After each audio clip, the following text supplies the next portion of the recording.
How y'all doing? Man, it's still darker than I like. But whatever. I have to just eat.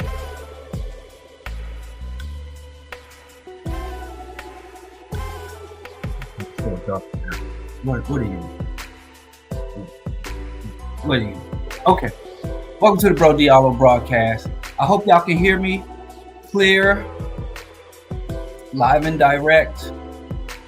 BroDiallo show. Year of your Lord, September 8th. I hope everybody can hear. If we have any issues, sneaking in. Isn't it Monday? 7 p.m. Ain't no sneaks. This is the scheduled time. What you talking about, Jay? What you talking about? Anyway, I don't have time. Let me tell you something. I don't feel very well. I was watching my offspring. I was watching my granddaughter. And when I went to get her, she had the sniffles and a cough. And I knew, I'm like, man, this ain't going to bode well for me. But anyway, I have a son who's a striver, finishing up his degree, starting other projects. I have a son who's a striver. So, you got to support your sons. I can't be like Dr. Fubar.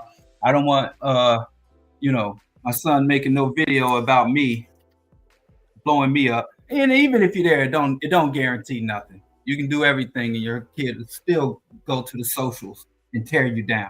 Anyway, that's all I'm trying to avoid. It's not out of love or care. It's pure working to avoid ending up like Dr. Fubar. Speaking of Dr. Fubar, let me say something right now. All you black women listening to my shows, why y'all taking L's? Black women, last week was not y'all week. Black women, in fact, sisters, brothers, go ahead and go tune up your radiators. Go do some man stuff. Go do some alpha things. Give me a couple of minutes to talk strictly to the sisters here. Let me talk to black women, because black women, y'all down bad. Y'all down bad, and I don't understand it. And some of this I just heard. I was just coming through the door, and I heard some of this nonsense y'all sisters been up to. First of all, just heard. Now, about 2 weeks ago, Dr. Fubar, a.k.a. Dr. Umar Johnson, a.k.a. somebody called him the Prince of PCP. That was crazy. Dr. Fubar was having some financial issues. So as a fundraising scheme, he said that he would take black women out. I'm cold. Yes, it's too cold in the shot. I'm fighting off my second flu of the season. I'm struggling too, but we're not talking about my hardship. We're talking about black women taking these L's, 2 major L's. So anyway, Dr. Fubar announces, I'm going to take any black women, any of my chocolate honey buns, cinnamon rolls, 5'5" thick in the thighs. If you are 5'5" thick in the thighs, if you are 5'5" thick in the thighs, hit me up. And he said, black woman, anywhere in the continental U.S., give him $500 and he will take you out. $500 per day. Now he said, $500 is not enough to get him to come up off the Shango stick. I hate that I'm saying this. I want to flip this table over. I hate this. Black women, this is y'all fault. I fought so hard. I might have to join the manosphere, because now this collecting blame and shit is good. Anyway, he said it's not enough using his. Now, don't expect any intimacy or sexual contact. He would take you to dinner of your choice if you donated $500 to his cause, his hustle, his scam. He would take you out to dinner and of your choice, and you will get some insights and be able to absorb the charisma and aura of the Prince of Pan Africanism face to face for $500. When I heard that, I dismissed it. I waved my hand. I ain't said nothing about it. It's been like 2 weeks. I ain't made no post about it. I ain't said nothing about it because I'm like, this dude is just bugging on top of bugging. And since everybody's dissing and going at Dr. Fubar, I could retire from Dr. Fubar. Like I'd retire from Bill Cosby, Bill the Coon Cosby. You know, I'd be hating on people. And then when the rest of the community figure out what is that they scum of the earth, I leave them alone because my job here is done. I'm a hater innovator. I'm a hater anticipator.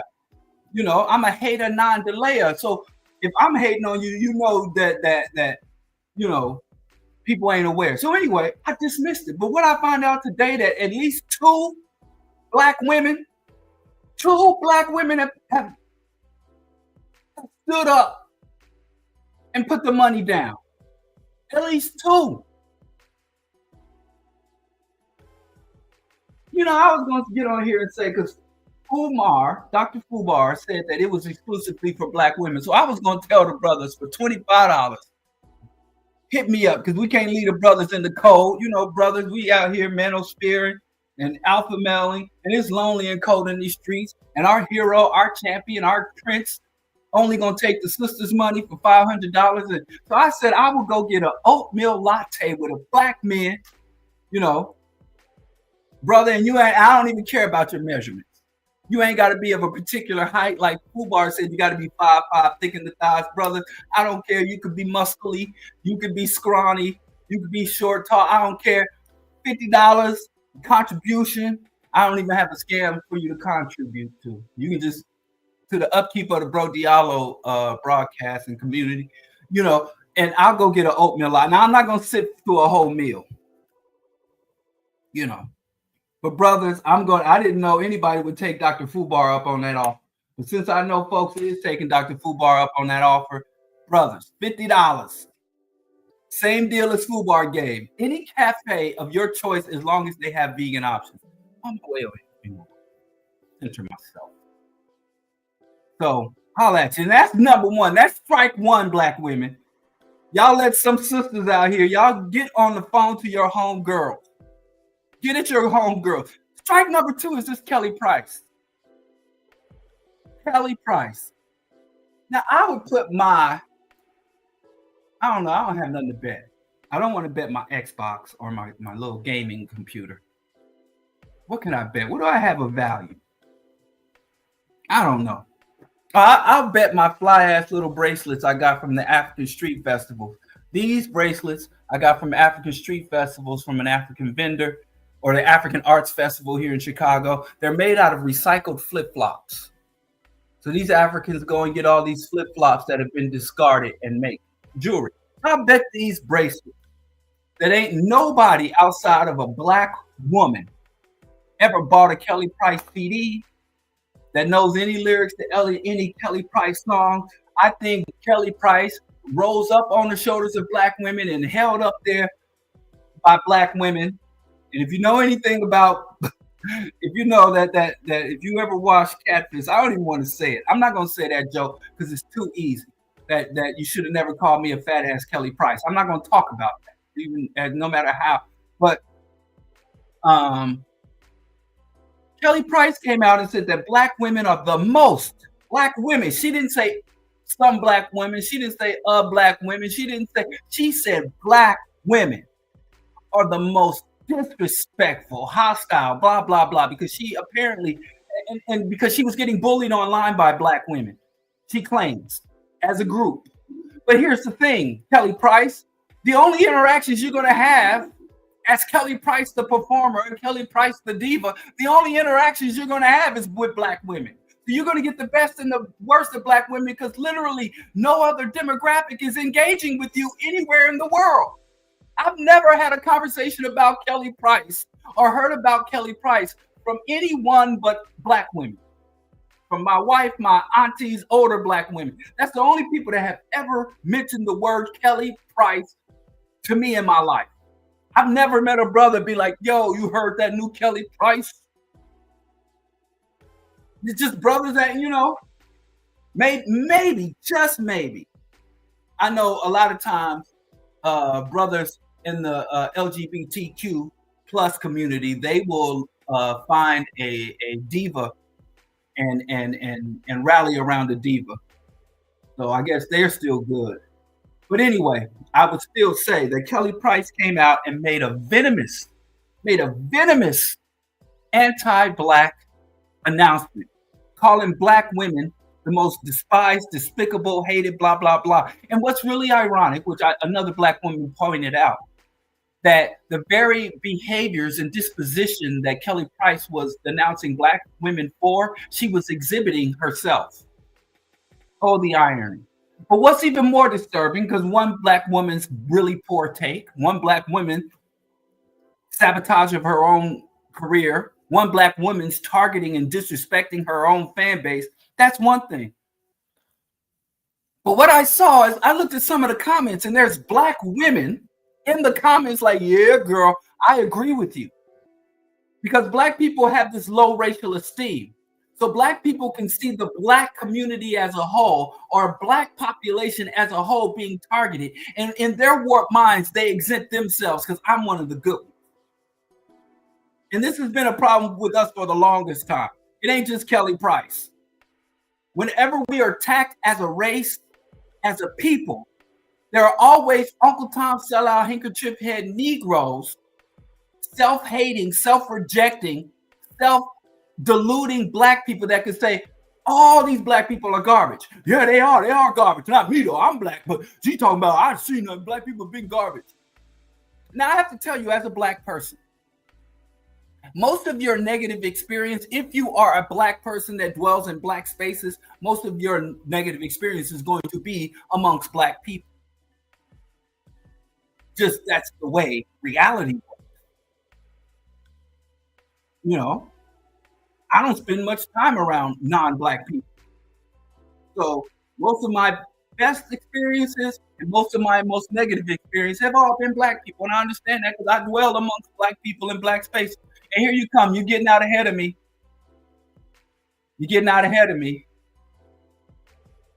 Clarissa Shields, if you don't know, and I wouldn't even be surprised if sisters don't know who Clarissa Shields is. Most sisters know, like my wife knows Clarissa Shields because she dates Papoose. My wife doesn't watch, I don't really watch fighting arts anymore either. But long story short, Clarissa Shields came on and it's like, yeah, black women criticizing me. Whenever I post something online, black women are attacking me. Black women ain't shit. Black women, but you're attacking black women. So you're engaging in the very behavior of demeaning, attacking black women as you say that black women attack you. But anyway, I think Clarissa Shields would be less vulnerable and less stupid for doing this because I wouldn't go so far as to say that Clarissa Shields' fan base and support network is black women.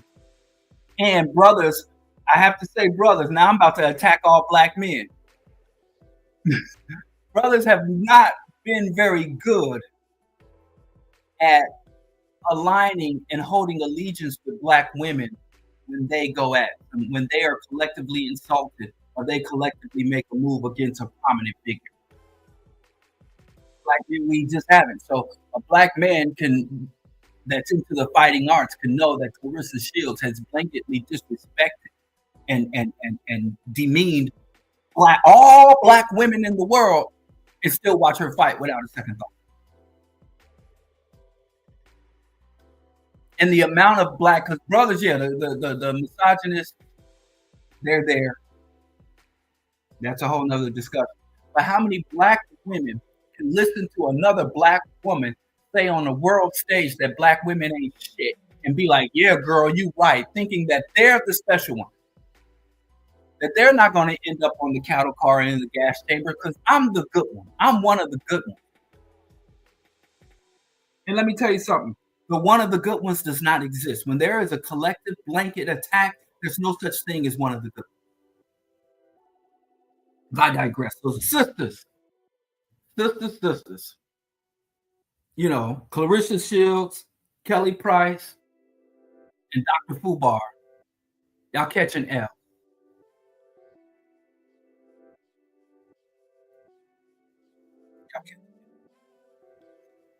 And I don't do disrespect. And like a lot of times, 99% of the times when there is a boycott or something, it's generally, I have to say, I can't even join in the boycotts or the cancellations. I don't like cancellations, but I can't join in the cancellations because I generally don't fuck with shit that's fucked up from the giddy up. But beyond that, I ain't nothing. I mean, I just continue to live my life as I could because I mean I was boycotting Kelly Price.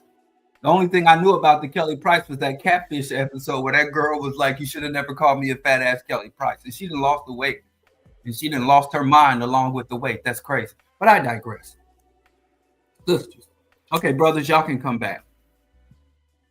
I'm going to get to the topic because I don't feel well. I'm running a low grade. I don't feel well, so you know, my little Izzy, my little grandbaby, then passed something on to me. So I'm going to get into the topic. I have, my OG, my big homie called me or text me, and was like, "Yo, what's up with Chicago?" I've gotten a few people from outside of Chicago. I got people. I got people all over the place, coast to coast and overseas. And they're like, "Yo, Trump is out here saying some impeachable shit about Chicago and threatening Chicago, claiming he's going to come to Chicago." I talked about this last week. And since last week, he has upped the ante. He's upped the ante. And people are calling me. I got relatives calling me, talking about my sons. Both my sons are here, going about life. Me and my wife, and they were like, "Yo, the National Guard and ICE and all this stuff is going on. Woo, woo, woo, woo, woo, woo, and be careful. Oh my goodness, this is crazy." And I have to say this, not to disrespect anybody, too, because I'm going to be quoting Bobby E. Wright a little bit. But Bobby E. Wright said, "We've been in this country the longest and we understand it the least." I've been looking at some news reports, reading articles, and they're going around Chicago plucking these Uncle Tom handkerchief head, coon, Sambo, sellout, race trader Negroes. They're going around Chicago plumping Negroes, putting them in MAGA hats and putting them up on Fox News. And they're sitting there, "I want the National Guard. I want the National Guard." They even found a black woman whose son was murdered in a Chicago alleyway behind some gang street shit. And she's on, and they put her on Fox News. And normally the Fox News is like, "Oh, a dead young dead black man is nothing. It's irrelevant." And that's what they get. And that's how they live. And they're criminals, blah, blah, blah. But then they put this woman on here, and she's there in pain, talking about the death of her son. And then she flips around and says, "We need the National Guard." So I'm like, wow, it doesn't surprise me that they find these Negroes. But I want to talk about what's happening here in a little more detail that I didn't get into last week. We've been in this country the longest. We understand it the least. Let me tell you, every African listening to me and any non-African, any non-black person that is within the boundaries of the United States. And the boundaries of the United States is the entire planet, to be honest with you. The United States is a full-fledged global empire. There is not one speck of dust, not 1 inch of territory. There's not anything in the atmosphere, in outer space, the fucking moon and Mars, to the Marianas Trench, to the highest peaks of the mountain, to the lowest parts of the sea. There is no place that is not affected by U.S. imperialism. And it's really not U.S. imperialism, it's white hegemony. And white hegemony, we have observed throughout history, they passed the baton from the Roman Empire to the British Empire to the Ottoman. Yeah, I said the Ottoman. Let me take a step. Y'all get confused about, white folks start facing the east and bumping their heads on the floor. Y'all get confused. When the white man shows up and he's a little swarthy. When the white man speaks Spanish or Portuguese, y'all get confused. The white man comes speaking German, Spanish, French, English, y'all very clear. I'm sorry, when he speaks German, but a white man speaking Spanish, y'all get confused. Y'all call him brown sometimes. It's weird, but I digress. White hegemony. They like to pass the baton. They like to pass the baton. It's just like the mafia thing. You got the boss of bosses, you got the capos, the lieutenants, you got genocidal Australia. We forget because Australians got a funny accent and they like to swim with crocodiles. We forget that they're carrying out a genocide of the Aboriginal people as we speak. Right now, New Zealanders, same thing. They make funny pop music. We forget about the New Zealanders. We forget that Latin America, Brazil, Colombia, Argentina, these countries are ran by Spaniards, by conquistadors who are sustained a campaign of genocide against the indigenous people as they carry out an ecocide of cutting down the rainforest to generate short-term profit. To grow cattle, to grow soybeans, to feed cattle, grow grain, soybeans, sell to China, short-term profit, destroy the lungs of the planet. But I digress. God damn it. But every black person, everybody, white or otherwise. Oh, the Swedes are good. They're neutral.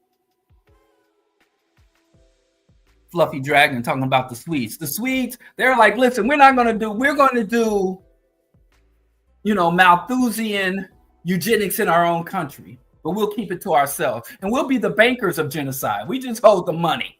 We don't go out. We don't send out troops. We don't invade. We just, whenever our cousins go out and invade and pillage, we just hold on to their money till they get back.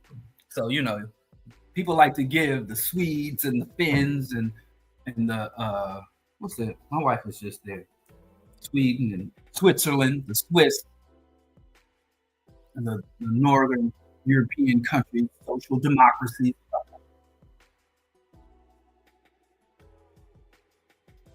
Oh, thank you, Prester. Thank you, Captain Obvious.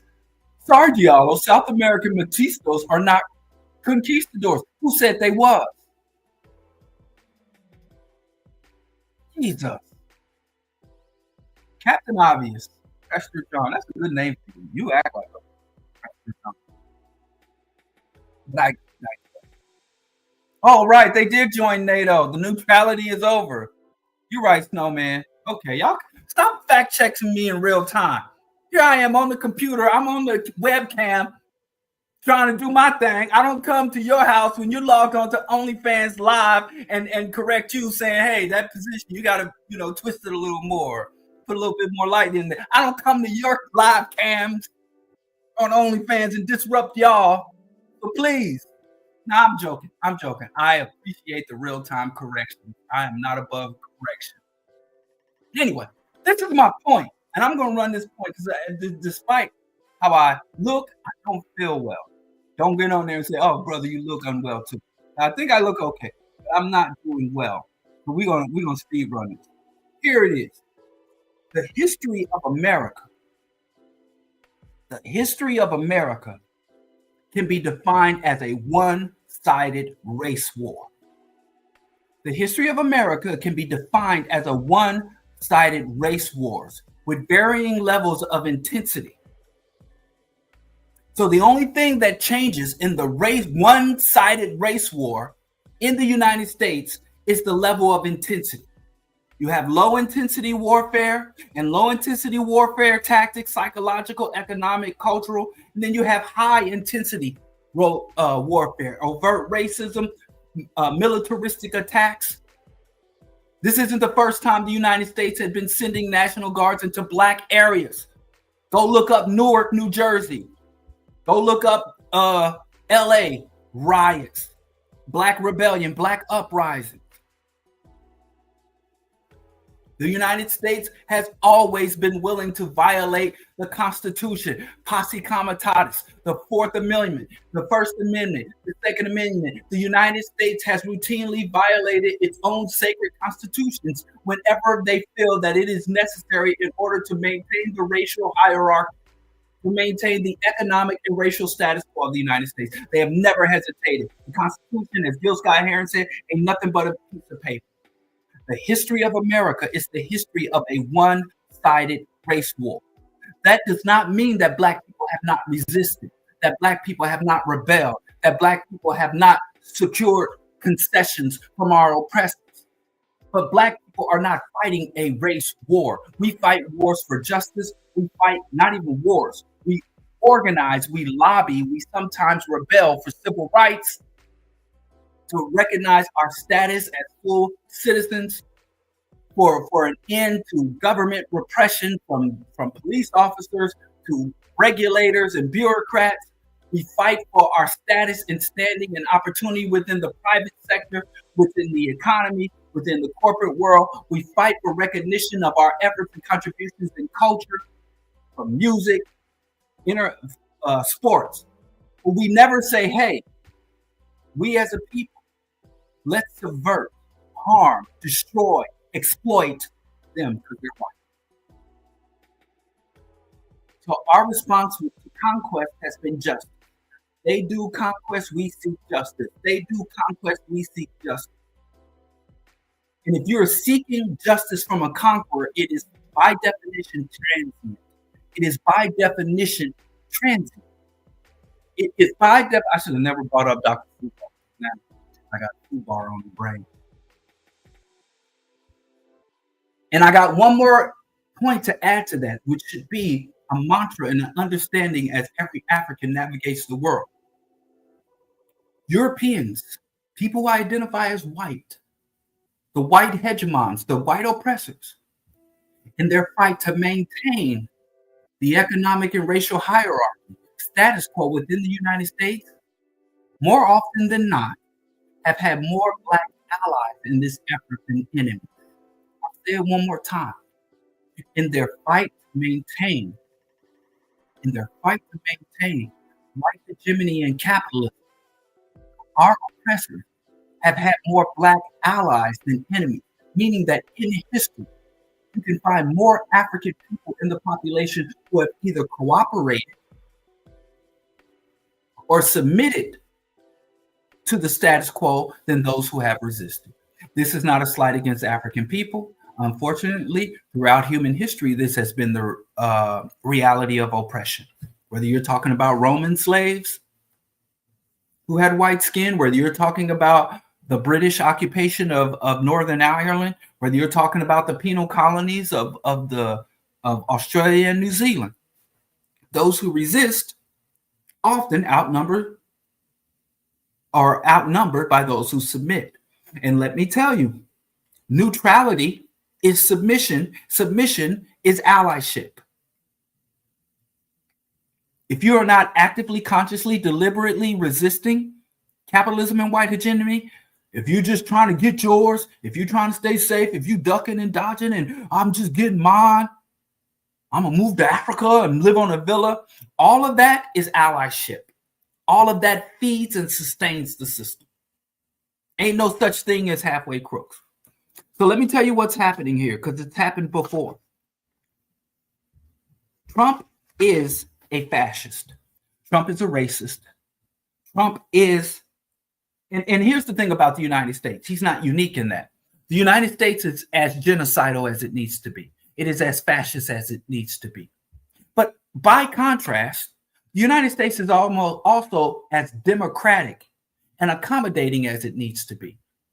Again, this country, or as Del Jones said, the United States is a criminal enterprise founded by a bunch of criminals. The true charter of the first president of the United States, George Washington, at the time he took the office, was the richest man in America.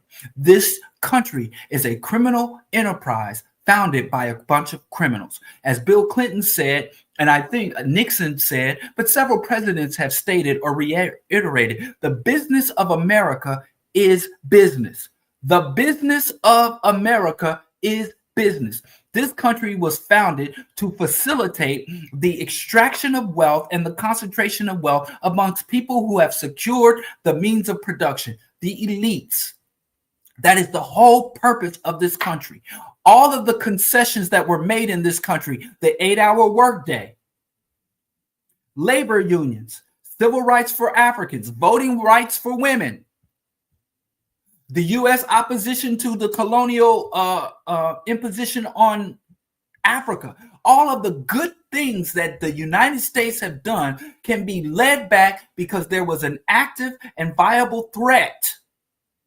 The Emancipation Proclamation, there was a threat to the status quo. There was a threat to the process of extraction and concentration of wealth amongst the elites. And therefore, they said we could fight it or make concessions. If making concessions will preserve the profit, preserve the wealth, and lower the expenditures. When the New Deal was given out, which I support, I am a radical, I am a revolutionary, but I understand the value of reforms and concessions.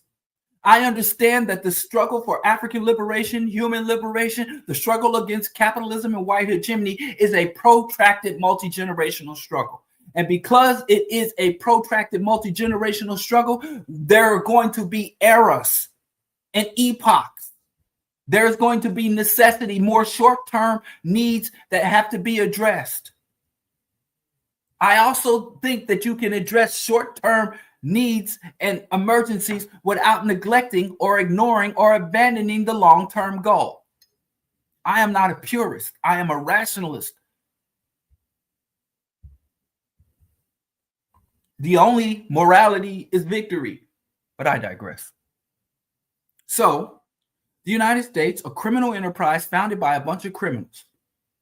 The United States will be as democratic as it needs to be in order to preserve this goal. But if democracy, whether it's overall democracy of the society or democratic pockets uprising or democratic individuals, movements, organizations begin to threaten the status quo, boom. So women can have the vote, women can burn their bras.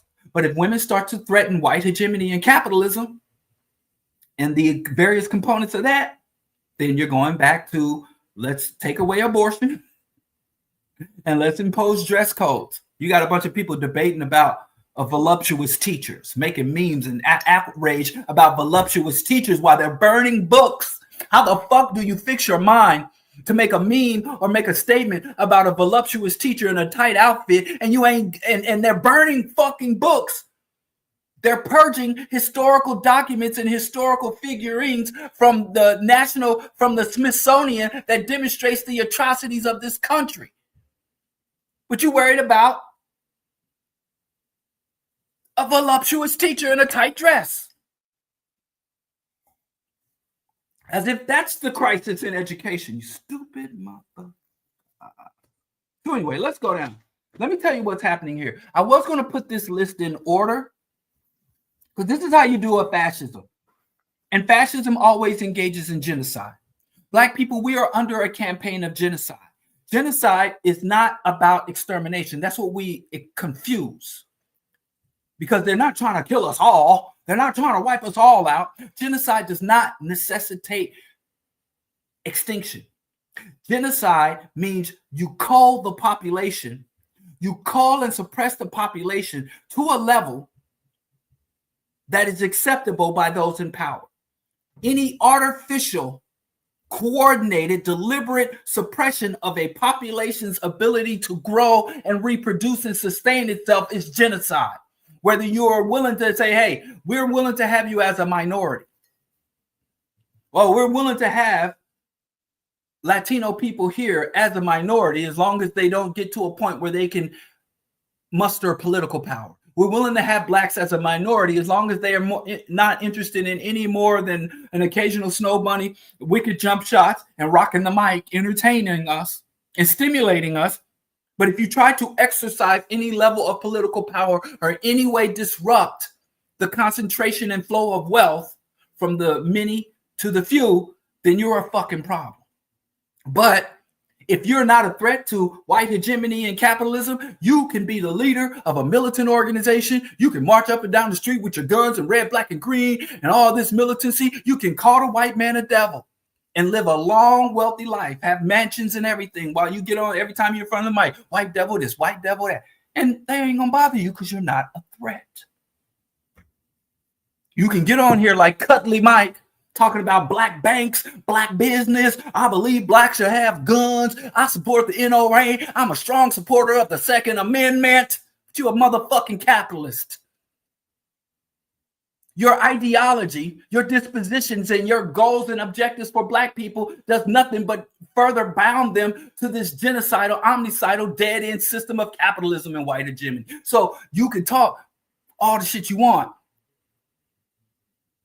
but the moment you start to say, hey, let's go against capitalism, white hegemony, unjust hierarchies, patriarchy, then you become a problem. You can even be gay and trans. But let me tell you something, even you integrationists, even you accommodationists, even you bug dancing, bootlicking, even you Black capitalists who want to open a Black bank and talk all this bullshit about Black business, let me tell you, you're always on the menu. You're always up for extermination. You're always up for genocide repression. Because the thing about capitalism and white hegemony, it needs an enemy. And when they don't have any real enemies, there's no level to which you can bow. They're going to make an enemy of you. You know how many pro-Third Reich Jews were in Nazi Germany? You know how many Native Americans aligned with the so-called settlers? Stop saying in settlers. You know how many Native American tribes aligned with the European invaders? You know how many of them? You know how many Native Americans decided to say, okay, we're going to have private ownership of land. We're going to stop our nomadic way of life, and we're going to get into agriculture. We're going to convert to Christianity. We're going to shave our heads. We're going to cover our women's breasts in shame. They got with the fucking program. The Native Americans, many of them, even Cherokee, we're going to buy, sell slaves. And we know the land very well. So if you have a slave on your plantation that runs into the hinterland, we know this country better. We know this land mass better. We will catch them and bring them back to you. And even those people who got bowed down, those natives, and when it came time, it became profitable and became convenient, you're done. There is no satiating this beast. This beast of white hegemony and capitalism will consume its own children. It consumes itself. It is a cancer. It is a virus. There is no accommodating cancer. Oh, okay, cancer. I got cancer. I'll give you the liver. I'll let you take the liver. Just leave me my lungs. Leave me my brain. Nope. Metastases. By its very existence, as long as cancer exists, it will metastasize, malignancy.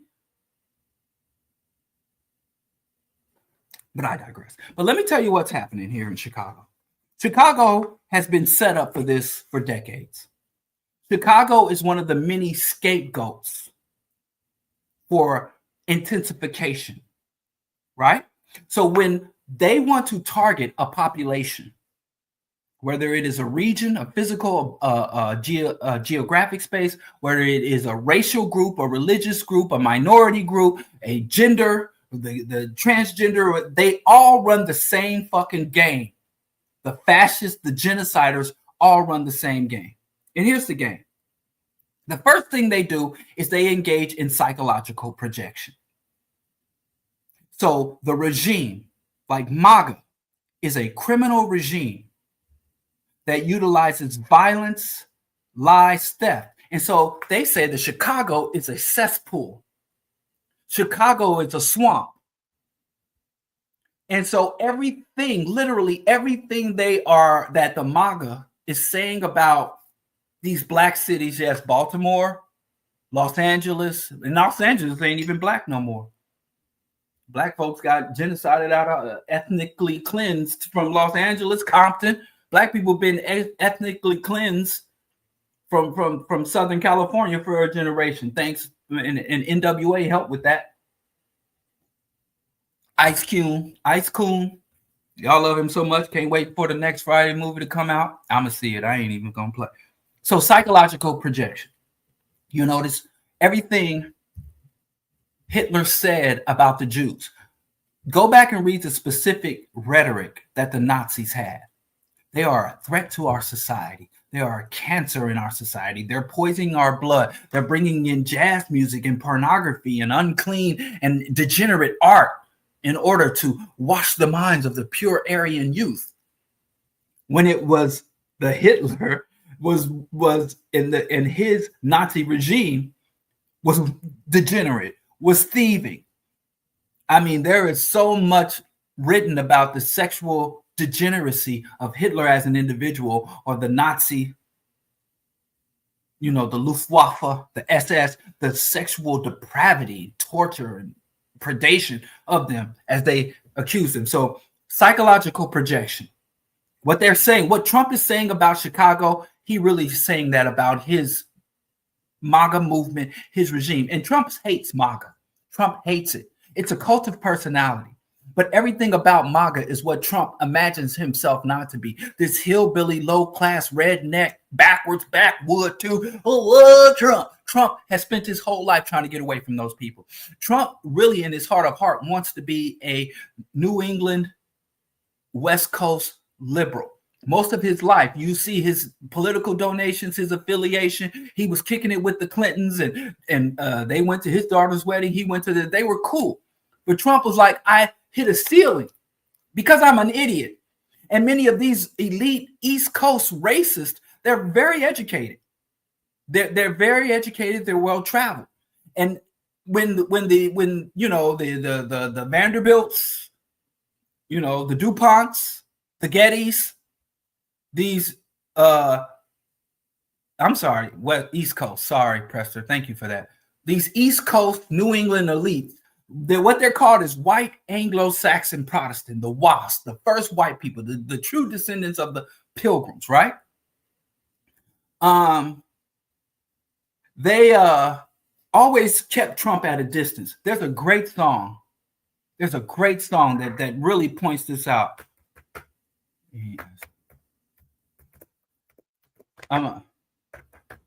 That really points this out. And this song came out like 30 years ago. It's on this album called Genocide and Juice. I'm just going to share the link to this. But really listen to this song. Shout out to Boots Riley. I'm trying to get the link. It's called Freestyling at the Fortune 500 Club. And it's got Getty and DuPont. So it's basically this cocktail party at the Fortune 500 club, and they start freestyling. And then Trump comes over, and how the elites, the white Anglo-Saxon Protestant elites, when Trump comes over, who's the grandson of a bootlegger, a grandson of a pimp, a grandson of a too-big criminal, and the son of a criminal slumlord, his money's dirty. Trump, according to that group, Trump is number one, is new money and is sullied money. It's not money from the railroads, from big industry and things and conquest and proper and valiant conquest, But anyway, he comes over and it's like, oh, I want to rap too. I want to do it. And they're like, oh. The elites, the East Coast elites have always had contempt for Trump. And Trump had said long before he ran for president, I just put in the comments. Long before he ran for president, Trump said, if I ever run for president or any high political office, I'd have to run as a Republican. I have to run with them rednecks, them backwoods, the Appalachians, the farmers. He hates farmers. He hates soil. But I digress. So Trump hates these people. He's psychologized, but his crew, his gang of fascists, and most of the elites in his cabinet hate him. Go back and read what this scholarly vice president, his vice president actually has some scholarly credentials. Read what he said about Trump. Even read what RFK said about Trump. Many of the people that Trump is with, Trump is the kind of guy, and I'm going to be vulgar, sisters, all you pure people, all you people of God, cover your ears. Trump is the type of dude that never got pussy he didn't have to pay for. Trump has never known intimacy or true connection, which I don't know if it's a chicken or egg type thing, where his lack of any type of human connection drives his fascism and narcissism, or is his fascism, or is his inability or loss of human connection which one drives the other, or which one originates the other. I don't give a fuck. But that's psychological projection. The next thing is demonization. That's pretty self-explanatory. And I don't have to tell you about how the right, how white people as a group and white conservatives, white MAGAs, white fascists demonize Black people. There is a whole industry. There is a whole industry that produces, that compiles stories about Black criminality. And white people, there are populations of white people by the millions all over this country that every time they're online, they go to these websites, they go to these influencers and creators, and all they do for their audience is compile evidence. Black squatters in a white person's house, Black people committing homicide, especially if it's white, or school children fighting in the schoolroom, and a Black kid is getting the best of a white kid, and they consume this voraciously. They consume it, and there are even white content creators that said, I try to put out some other content. I have other interests. There was some checkmark Twitter racist that was like, I try to put out other content. I try to talk about other issues as it pertains to my community, and all they want is Black criminality, Black criminality, Black criminality. I can't remember the name of the website. I think like the Wolf or the Timberwolf website. That was just an old school website. This predates social media, where all it was just articles and links to Black criminality. They need to convince themselves that Black people have some inherent drive to violence and criminality. And they will stand there as their nation standing on a corpse. And that's why they say, hey, let's go to the Smithsonian, take down all the reference to slavery, and put up the monuments and rename things after Confederates. Let's take down all evidence of our criminality as we do everything and infuse ourselves. Even Joe Rogan, the good whites that Dave Chappelle likes to hang out with.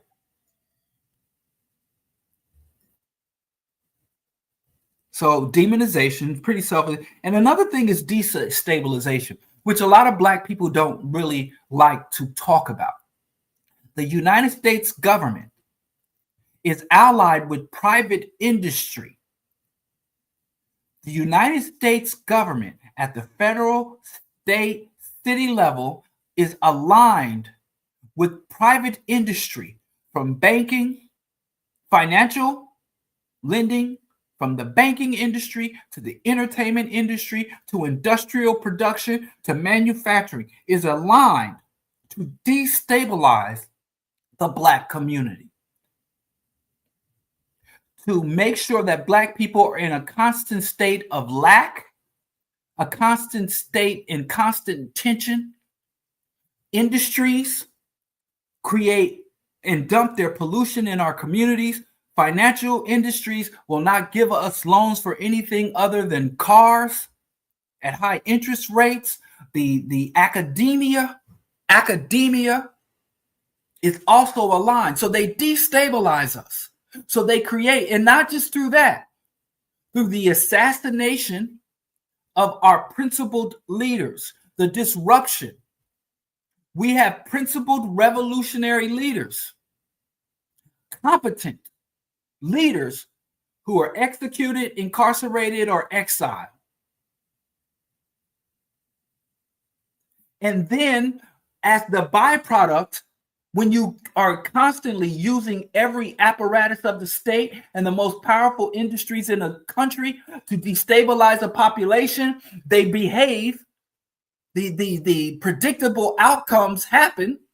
They underfund our schools. They overfund prisons. They give us the worst food nutrition, but they give us the best churches. Bobby Wright said, Europeans, they didn't give us good, when we came here, they didn't give us good food. They didn't give us adequate clothing. They didn't give us education. They didn't even give us mobility. But the one thing they gave us in abundance and highest quality was religion.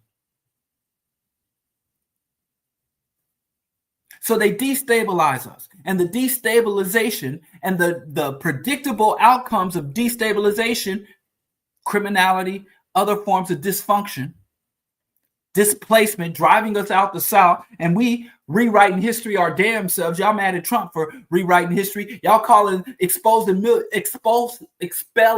Black people, chasing them off their lands, stealing more than $1 trillion worth of land and infrastructure and potential earnings from Black people, over $1 trillion stolen from us, and y'all call it a migration. Somebody kick in the front door, throw me, my wife, my kids out of our house and say, you come back here, we're going to hang you. And so me and my wife was like, well, we got people in Kansas. So me and my wife gather up what little we can snatch before they kicked in the door, and we start walking to Kansas. And then 50 years later, y'all, oh, that was a great migration. Diallo and Dr. Mingo migrated to Kansas. That was an expulsion. That was ethnic cleansing. And we rewriting history ourselves. So destabilization.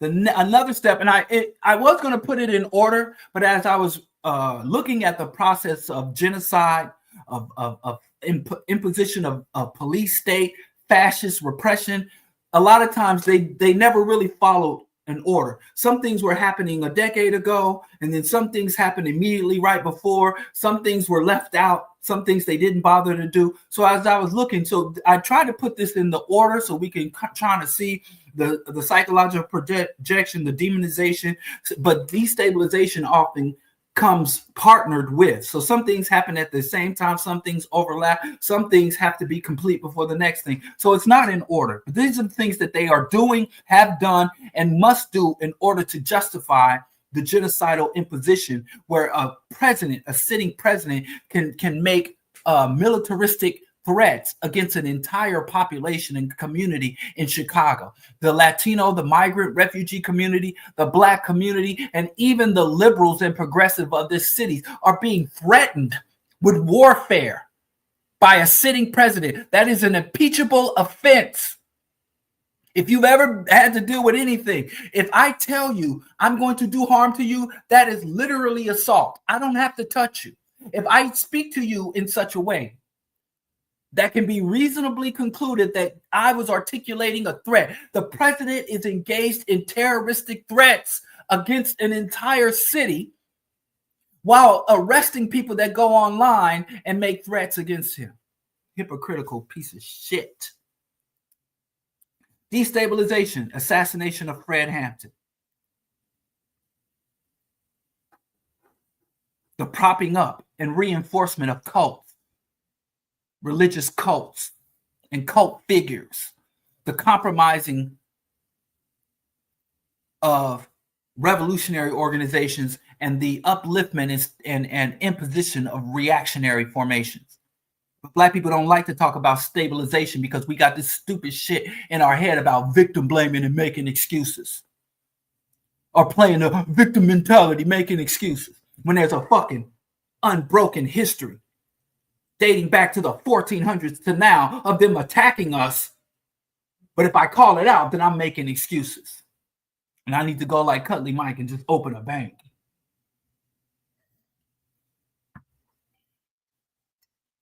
The next thing is infiltration. Saturating a community with the tools necessary for their own destruction.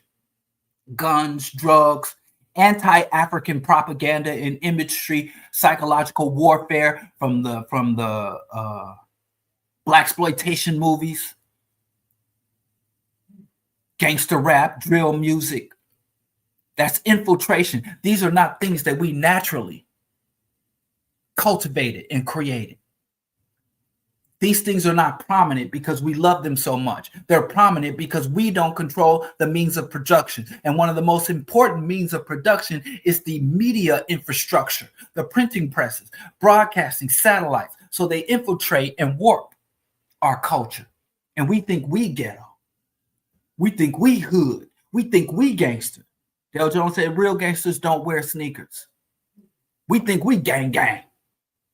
When they taking over territory across the world, when they establishing territory in the atmosphere, airspace, they taking and planting flags on the moon and Mars. When they taking territory in the Arctic, you got 4 or 5 square blocks thinking you locking shit down. That's projection. They're the real gangsters taking territory and controlling territory through violence and intimidation. Infiltration.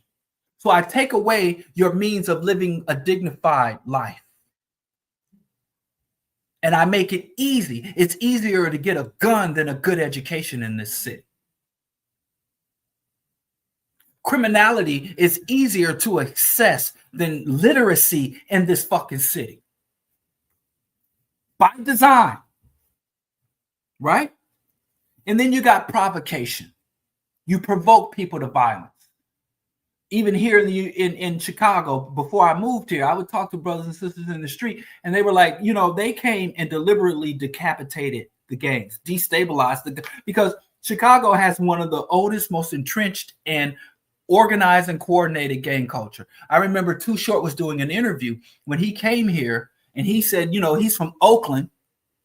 He's from the Bay Area, California. And he said, the Chicago gangs, I've never seen anything like a well-oiled machine. And people, had to go and take things up the ladder. And oftentimes, and I'm not singing the praises of gangs, because gangs are assets of the enemy.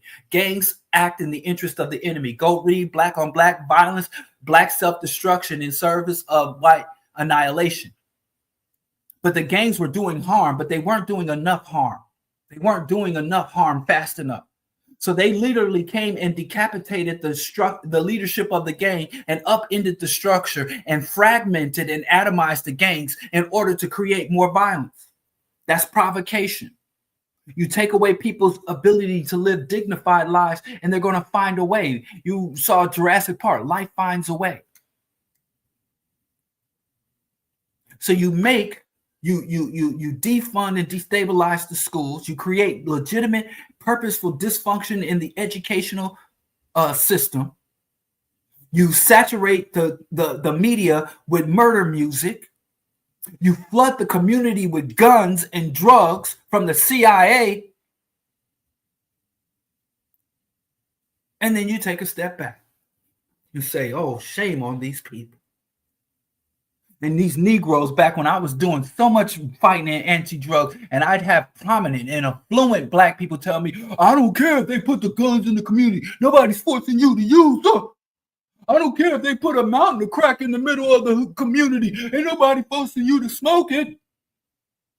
And you see how that tone changed when it came to fentanyl. I ain't heard one of these Negroes say, ain't nobody forced them to take that fentanyl. Ain't nobody forced them to take them opiates. Now it's a public health crisis. When it was us, it was individual, personal, moral failings. But I digress. So provocation. And that's what the National Guard is going to come to do here. They're going to go on the west side, and all they need is some Latin gangs or even just regular law-abiding community members to say enough of this shit and get them on camera in an act of justified rebellion and resistance. They want they want some brothers on the south side. They want to provoke us. And our justified outrage will be turned into evidence and justification. Another thing is puppeteering. I talked a little bit about that earlier. It's not just enough for you to destabilize, demonize, to infiltrate. Then, as they create the problem, they like to offer us the solution. So they get these elected, hand-picked Negroes, these faith-based leaders, the ministers, these old pork chop preachers, these charismatic cult leaders, these centrist, safe, comfortable academics. They get these people that they puppeteer, the people who are vulnerable. I've got a good life. I got a good home. Mortgage is paid off. I got a couple of nice cars. I'm comfortable as fuck. And I'm going to go to people who are not thriving in the system and offer them solutions. I'm going to go amongst the suffering and tell them how to end their suffering by following my pathway. See, I went to school. I joined the military. I opened a business. I did this thing. And they don't fucking tell you I'm a puppet. I was hand selected. I'm a token. That's not going to work for you. I put out a rap album and I'll open some barber shops. So when you puppeteer, you got these talented 10th Negroes lying to the black masses because not even the fucking white masses are thriving in this system. And they give you these non-solutions. They give you solutions that feed and sustain and justify. Our problem is not that we're under systemic oppression. Our problem is we didn't know how to learn how to conjugate a verb properly. We don't pull our pants up. We don't worship God enough. And sometimes y'all don't worship God at all. We don't love each other enough. We got too much violence. If violence amongst each other was the cause of poverty and oppression, then who's done more violence amongst their people than white folks? They done nuked each other. They done fought 2 world wars against all white folks. Violence against each other is not a cause of oppression, poverty, or none of this shit. It's a goddamn lie. So puppeteering, Black MAGA, chosen, handpicked leaders, business leaders, even movement leaders, cults that are tolerated and allowed to maneuver and thrive. And some of these cults calling the white man the devil at the same time they got federal contracts. But I digress. Next is miseducation, and that is internal and external miseducation. The lies we tell ourselves and the lies they tell us. Fragmentation. Oh, my lineage. I just had a stupid ass come and tell me, we in this country. We've been in this country. You were born in this country. All your people and your grandparents come to this country. So we Americans. I'm like, okay, let's just say my people came here in the 1400s. Let's say my people came here in the 1400s. Got 500-600 years in this country. But my people got 10,000 years in Africa. So if we're going off of the amount of time you spent somewhere, then our time in America is literally a detour. Our time in America is a blip. If you look at the full time of African existence, our time here is here. So if you're going off a lineage and where we come from, but I digress.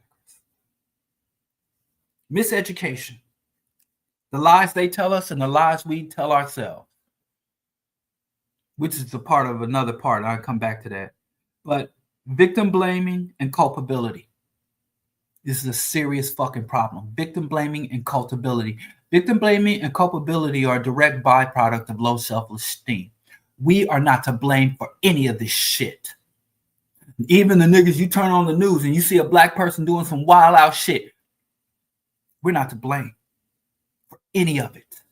We did not create this system. We did not set up these social relations. Every African is a byproduct of their oppression, their machinations. And what did Colin Powell, another coon, sellout, hand-picked, puppeteer Negro, he said, if you break it, you bought it. If you oppress people, you take responsibility for those people. We are literally prisoners of war. We are prisoners of war. They told us we were citizens, but they've never made good on that citizenship. There's not an African in this world since the founding, since the implementation of the U.S. government and the U.S. Constitution in 1776, preamble, all that shit, that has had his full rights as a citizen of the United States respected. So our true status, since you are wrong, you a damn fool. And I don't think you're intelligent enough. No votes for red, blow, boo, no matter who. I disagree with that, even though I just disagree with that. I ain't going to dish you. I agree with the first half of that. Ain't no reason to vote Republican, but there are a few blues that don't deserve our votes either. But no votes for red. I agree with half that statement. What was I saying? He was throwing me off. Oh, culpability. We are not to blame for any of this shit. When this shit was set up, we weren't even recognized as humans. We were defined as cattle. As this shit progressed, as opposed to being a part of making foundational, these motherfuckers, we should be oppositional, not foundational. We were oppositional. Our ancestors were in opposition to this shit, not foundational to it. Oppositional Black Americans, goddamn FBI, not FBA. That's more puppeteering controlled opposition. But we are not to blame, but we are responsible. We're not to blame for the systemic multi-generational oppression. It is not our fault. We are not culpable. We are victims. There is no shame in being a victim. There is shame in being a victimizer. The shame is on the predator, not the prey in this context. We are responsible, and we have to start talking about obligations and responsibilities, not blame and culpability. They are to blame, they're culpable. You shouldn't have done a capitalism. You shouldn't have done a white supremacy or white hegemony. You shouldn't have done that shit. And everything that comes as a byproduct of that is your motherfucking fault. But it is unacceptable to me. You don't have the capacity to fix it. It is my responsibility to fix this shit, but it's not my blame for establishing this shit. But along with the demonization comes the victim blaming and the culpability. Oh, blacks who can't get along, and black people, Negroes find every kind of way to blame black folks for white atrocities and the outcomes and products of white atrocity. Another one, displacement. Another way of saying ethnic cleansing, or as we call it, gentrification. We have been displaced. We have been itemized and separated. Every time they put black people in a population, we start to create community by default. They put us in the housing projects. You go talk to your aunties and uncles in the 50s or older and ask them about the neighborhood, even the so-called ghettos. Kansas City, New York, Chicago. I've lived in black communities in those three cities for an extended period of time. And it wasn't enough to just take away black people's money and put them in concentrated poverty-deprived areas, because black people made community. That's where the infusion, oh, we got to drop some drugs. We got to put anti-African. We have to warp their cultural perception, the perception of who they are, a perception of where they stand. Right? So, displacement. There's physical displacement, physically displacing and spreading us out or concentrating us according to their, but then there's displacement in here.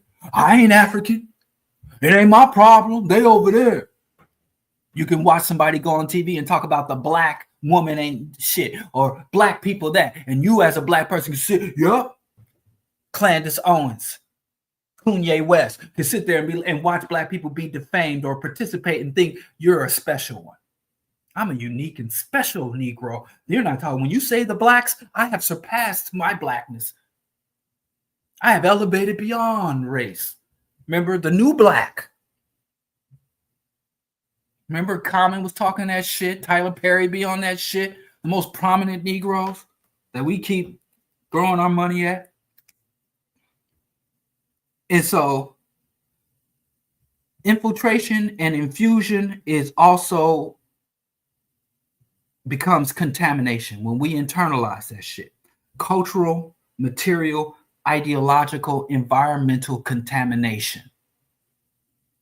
Pretty self-explanatory. And we think we're ghetto. Ghetto and slums are a uniquely European invention. We are not ghetto. Ghettos are never made by poor. Poor people do not have the infrastructure control. They don't have the systemic power to set priorities, to allocate resources, to create ghettos. Rich people, elites, wealthy, powerful people create ghettos. Just because you occupy the space does not mean you created the space. Ghettos are always preludes to genocides. They set up ghettos to carry out genocide. But we out here, and you hear the word ghetto, you think a black person who can't speak standard English. You think of a black person who doesn't wear, Dockers and polo shirts. We are not ghetto. We are oppressed. We are an oppressed people, not a ghetto people.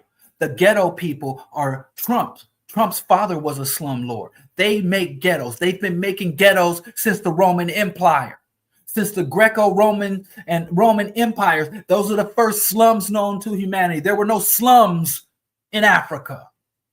And even when they put us in slums, because remember, before emancipated African people, all the slums in America were occupied by late coming European immigrants. Europeans that came from Italy, Greece, Ireland, the swarthy black people. Southern and Central Europeans lived in all the slums. The filth, the rats, the degeneracy, the single parent household, the orphans, they were selling their damn kids on their front porch. They act like this is a unique black experience. They created that experience. And they moved the white people up and out through welfare programs. White people did not elevate themselves through white business, banks. White people were elevated through intensive welfare programs coming from the federal government and disseminated down through the state and local government. And every single one of these Negroes, I don't care if they're a crypto Negro or entrepreneurial Negro, that's telling you black people we can elevate through black business, is lying, scammer, or an idiot. But what was I saying? The contamination, where we think we're ghetto. But even when we moved into the ghetto, we turned those slums into communities, vibrant communities, putting out some of the best cultural products, producing some of the most eloquent and dynamic leaders the world has ever seen.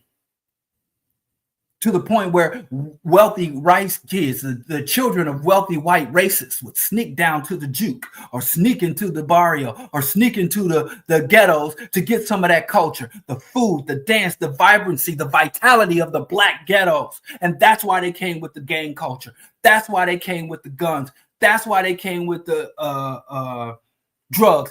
That's why they saturated our community with all this degeneracy and the anti-African media, anti-African propaganda, and extracted, assassinated, incarcerated, or exiled the leaders, or compromised and bought off the competent leaders. That was an act of fucking war, just like what they're doing with Venezuela, where they put economic sanctions. They put economic sanctions and then they put in a false leader through coup d'etats and internal disruption. And now they're going through direct deliberate warfare. They're doing the same thing to Venezuela that they did to Black America. And all of this leads to menticide, distress, because if we're not consciously fighting, if you don't comprehend what they're doing to you, you will be in a position where, hey, what's wrong with us? It be your own people. It be your own people. So we have menticide. We become ahistorical, anti-analytical, anti-intellectual. Because what the fuck is the point? That is the process. White people have a lust for black criminality and debasement, because black criminality and debasement that they cultivate, that they curate, validates them and gives them a cover for the true criminality and dehuman disposition. Trump, every black person you know, I just heard of a sister, a story of a sister who found out her husband voted for Trump. And she's in the process of divorcing that motherfucker. I don't know personally any black Trump supporters. I don't know any Trump supporters personally. When they pop up in my social feeds, I say anybody that is supportive or sympathetic to Trump in any way, I immediately get rid of them. I block them. We need a process of de-Trumpification. We have to de-Trumpify, de-magify the black community and the nation and the world as a whole. It needs to be on the scale of the denazification. And there is no floor of how low this man will stoop. I think next week I'm going to talk about how to fight fascism. And all these motherfuckers, Nelly, I don't see Trump is a racist. And a lot of stupid black people, they don't understand racism. We've all been unrelenting victims of racism. How are you a victim of racism but you don't understand it? But Dick Gregory said a woman having a baby does not make her a gynecologist. Simply going through something, suffering from cancer does not make you an oncologist. We don't understand. They think because Trump is friends with Mike Tyson, how can he be racist? And I tell y'all all the time, it's about power, not proximity. At the height of racist America, when they owned us as slaves, they had us in our house cooking their meals. They had black women suckling the whitest of white babies, the white babies of the most high-bred white women. They had black women suckling white babies at their teat. They had black people on those cold nights down south get in the bed under those satin sheets and warm up the bed in the master bedroom before the master and his mistress went to bed. And then they'd have the Africans sleep at the foot of the bed in case they woke up and needed a chamber pot or wanted some water. They were, during the height, the racist white people can be with black people like this. Racist white people marry and breed with black people all the time. It's about power. They only want to get away from us when we exercise any level of dignity or power or consciousness. That's the only time they're like, oh, I'm moving to the suburbs. Can't take that. But let me tell you, once slavery is institutionalized, once they go back or once they make America great again by taking it back to the 1940s and 30s, believe you me, they're going to be shoulder to shoulder with you. They'll ride on the bus with you if you peacefully and calmly go to the back. But black folks, oh, Trump, he's got a lot of black friends. Every racist has black friends. They ain't got no African conscious revolutionary friends. I tell you all the time, the racist is no different than the white majority. You know how white folks love dogs, but they drive the wolves to extinction?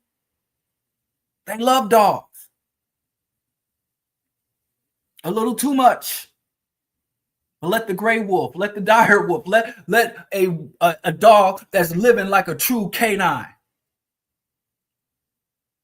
They destroy the habitat of the wolf while building beautiful little parks for the dog. Anyway, this is BroDiallo show. I appreciate y'all listening. I really have to stop. I don't feel very well, but I appreciate y'all rocking out with me. How to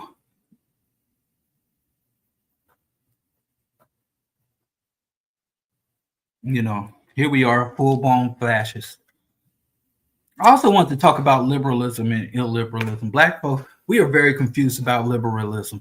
One of the reasons we're very confused about liberalism is because we've been tricked into thinking that the Democrats are liberals.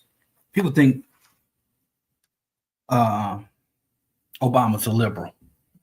So we're very confused about liberalism, its history and the reality and the condition and the ideology of liberalism. And every time I try to tell black folks, we cannot be anti-liberal. And I know, oh, how dare you? You're a Democrat. If you let Democrats take ownership of liberalism, you're a sucker. You're being stupid and you're being arrogant in your stupidity. But we'll talk about that some other time. Again, I appreciate y'all. I'm sorry I didn't have time for questions. I'll try to make up for that as well. I appreciate y'all. You can share, become a Patreon supporter. You can CashApp short-term, Venmo. Anything you can do is needed and appreciated in terms of helping.